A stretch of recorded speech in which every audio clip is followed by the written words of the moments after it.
وما أرسلنا من قبلك من رسول إلا نوحي إليه أنه لا إله إلا أنا فاعبدون. اور دیکھیں مؤلف رحمۃ اللہ علیہ کی ترتیب دیکھیں، سبحان اللہ. توحید کا مختصر تعارف کرنے کے بعد آپ کے سامنے فضیلت بیان کر رہے ہیں. کیوں فضیلت بیان کر رہے ہیں؟ جو آدمی کسی چیز کی فضیلت کو جانے گا اس کے دل میں اس سے محبت ہوگی اور توحید والوں سے اس سے محبت ہوگی. جب آدمی توحید سے حد سے زیادہ محبت کرنے لگے گا تو وہ توحید کو اپنائے بغیر نہیں رہ سکے گا. اسی لیے مؤلف نے مناسب سمجھا کہ توحید کے تعارف کے بعد توحید کی فضیلت کو لوگوں کے دلوں میں بٹھائی جائے. تو مؤلف رحمۃ اللہ علیہ نے اس میں توحید کی فضیلت بیان کرتے ہوئے اس بات کی طرف اشارہ کیا کہ توحید کی فضیلت دو حصوں پر مشتمل.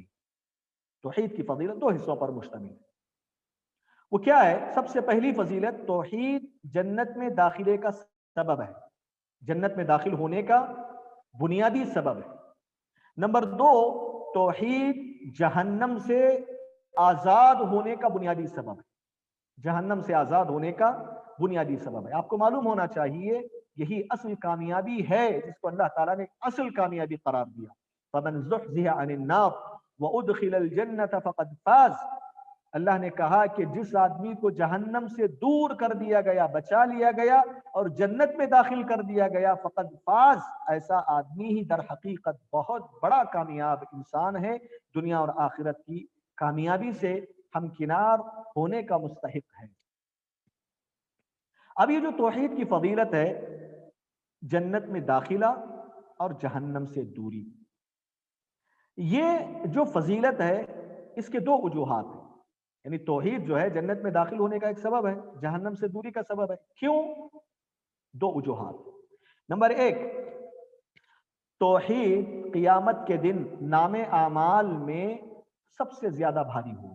سب سے زیادہ بھاری ہونے والی چیز نام اعمال میں قیامت کے دن جو ترازو جس میں ہمارے نام اعمال تولے جائیں گے، اچھے اور برے اعمال، اس ترازو میں، قیامت میں، میزان میں سب سے زیادہ بھاری اگر کوئی چیز ہوگی تو وہ توحید ہے.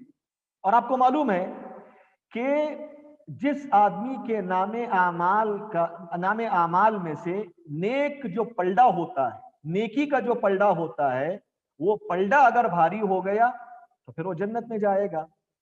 اور پلڑے کو بھاری کرنے والی جو حسنات کا جو پلڑا ہوگا، نیکیوں کا پلڑا ترازو کا، اس کو بھاری کرنے والی چیز کون سی ہے؟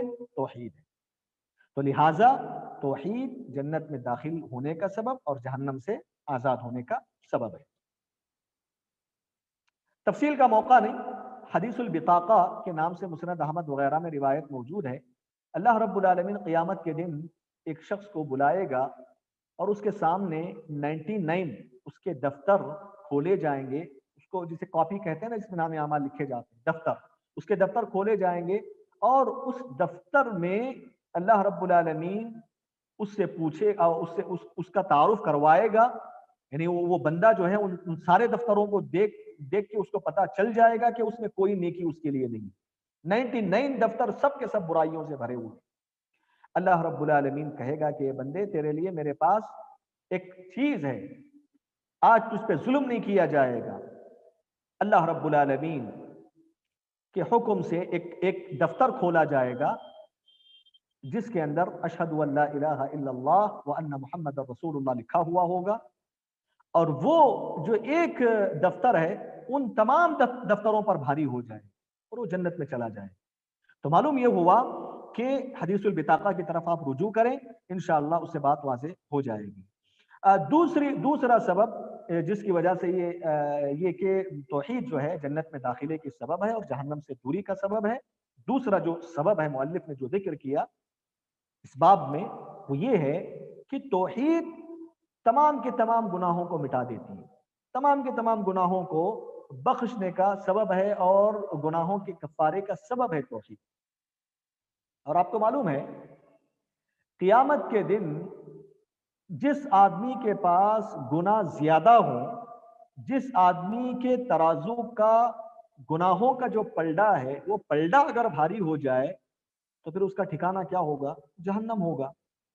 جس آدمی کے برے اعمال کا پلڑا بھاری ہو جائے وہ جہنم کا شکار ہوگا۔ اور آپ کو معلوم ہے کہ برائی کا جو پلڑا ہے وہ گناہوں سے بھاری ہو جاتا ہے۔ اب جب توحید ایک ایسی چیز ہے سارے گناہوں کو مٹا دیتی ہے، تو پھر قیامت کے دن ترازو میں گناہوں کے پلڑا جو بھاری ہونے والا تھا وہ پلڑا بھاری نہیں ہو سکے گا۔ توحید جو ہے گناہوں کو مٹا دیتی ہے۔ اب جب گناہوں کا پلڑا بھاری نہیں رہا تو پھر اس آدمی کا ٹھکانہ جنت ہے۔ تو یہ دوسرا سبب ہے جو اس بات کا پتہ دیتا ہے کہ توحید کی فضیلت یہ ہے کہ توحید جنت میں داخلے کا سبب ہے اور جہنم سے دوری کا سبب ہے۔ توحید کی فضیلت کے سلسلے میں دوسری بنیادی فضیلت اس باب سے یہ معلوم ہوتی ہے یا مؤلف نے جو ذکر کیا وہ یہ ہے کہ توحید کی وجہ سے دنیا اور آخرت میں امن و امان حاصل ہوتا ہے۔ دنیا اور آخرت میں امن و امان حاصل ہوتا ہے۔ دنیا میں امن و شانتی، امن و امان حاصل ہوتا ہے۔ کیسے اللہ تعالیٰ دیتا ہے امن و امان؟ اہل علم کہتے ہیں کہ اللہ رب العالمین لوگوں کے دلوں کے اندر اطمینان و سکون ڈال دیتا ہے۔ ایسا سکون، ایسا اطمینان دنیا کی زندگی میں، اس کے بعد نہ وہ کسی جن سے ڈرے گا، نہ وہ کسی دشمن سے ڈرے گا۔ دنیا کی جتنی مخلوقات ہیں ان تمام مخلوقات کے ڈر سے اللہ تعالیٰ اس کی حفاظت کر لے گا۔ یہ امن ہے دنیا کا۔ اور اس کے علاوہ دنیا کا جتنا بھی اطمینان و سکون کے ذریعے ہیں اللہ تعالیٰ اس کے لیے وہ عطا کر دیتا ہے۔ اور انسان جب اس دنیا سے وفات پا کر قبر میں جاتا ہے توحید کی برکت سے، توحید کی وجہ سے قبر میں جو ہونے والے عذاب ہیں اس عذاب سے بھی اللہ تعالیٰ اطمینان و سکون اس کو دے دیتا ہے، چھٹکارا عطا کرتا ہے۔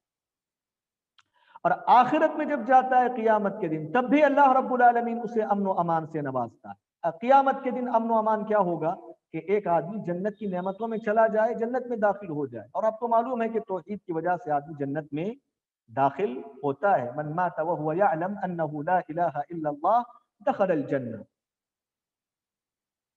لیکن یاد رکھیں آپ، جو آدمی توحید کے اعتبار سے مکمل اور پختہ ہوگا وہ ڈائریکٹ جنت میں داخل ہو جائے گا۔ آدمی مکمل توحید والا نہیں ہوگا، توحید تو ہوگی اس کے پاس لیکن اس نے گناہوں کا شکار ہو چکا تھا اور مرتکب کبیرہ کا شکار ہو چکا تھا، اس کی توحید میں خلل تھا، تو وہ اللہ رب العالمین کی مشیت کے تابع ہوگا۔ کچھ لوگ ایسے بھی ہوں گے توحید کی خلل کی وجہ سے جہنم میں جائیں گے، پھر وہاں عذاب بھگتنے کے بعد پھر انجام کے اعتبار سے وہ جنت میں داخل ہوں گے۔ لیکن توحید کا انجام قیامت کے دن، توحید والوں کا انجام کے اعتبار سے تو جنت ہی ہے۔ اللہ رب العالمین ان کو عطا کرنے والا ہے جو آخرت کا بہت بڑا امن امان ہے۔ تیسری فضیلت توحید کی جو باب میں ذکر کی گئی وہ یہ ہے کہ توحید کی برکت سے ایک انسان کو اللہ رب العالمین دنیا اور آخرت میں ہدایت سے نوازتا ہے۔ دنیا کی ہدایت دو چیزوں پر منحصر ہے۔ دنیا میں جو ہدایت ملتی ہے وہ دو قسم کی ہے، ایک دین کا علم حاصل کرنے کی ہدایت، دوسری ہدایت علم حاصل کرنے کے بعد اس پر عمل کرنے کی ہدایت۔ اسی کو سلف صالحین کتابوں میں لکھتے ہیں ہدایت ارشاد اور ہدایت توفیق۔ تو اللہ رب العالمین توحید کی وجہ سے علم دین حاصل کرنے کی بھی ہدایت اس کو عطا کرتا ہے جس کو ہدایت ارشاد کہتے ہیں، یا اور دوسری جو قسم کی ہدایت ہے ہدایت توفیق، یعنی علم حاصل کرنے کے بعد عمل کرنے کی جو ہدایت ہے وہ صرف اللہ تعالیٰ کا خاصہ ہے۔ یہ جو ہدایت ہے ہدایت توفیق، یہ بھی اللہ رب العالمین توحید کی وجہ سے دنیا میں اس کو عطا کرتا ہے۔ یہی دو قسم کی ہدایتیں ہیں، اگر آدمی اس سے آراستہ ہو جائے تو پھر وہ دنیا اور آخرت میں کامیاب ہو جائے گا۔ اچھا، قیامت کے دن بھی اللہ رب العالمین توحید کی وجہ سے ہدایت سے نوازتا ہے۔ آخرت میں ہدایت ملنے کا کیا مطلب ہے؟ قرآن مجید کی دوسری آیت بتاتی ہے کہ وہ آدمی جنت میں داخل ہو جائے گا۔ یہی آخرت میں اللہ رب العالمین جو ہدایت اس کو دے گا وہ جنت کا راستہ اس کو دکھائے گا، جنت میں داخل کر دے گا۔ توحید کی فضیلت کے سلسلے میں مؤلف رحمۃ اللہ علیہ نے یہ بات بھی لکھی ہے کہ توحید والے شخص پر اللہ رب العالمین نے جہنم کو حرام قرار دیا۔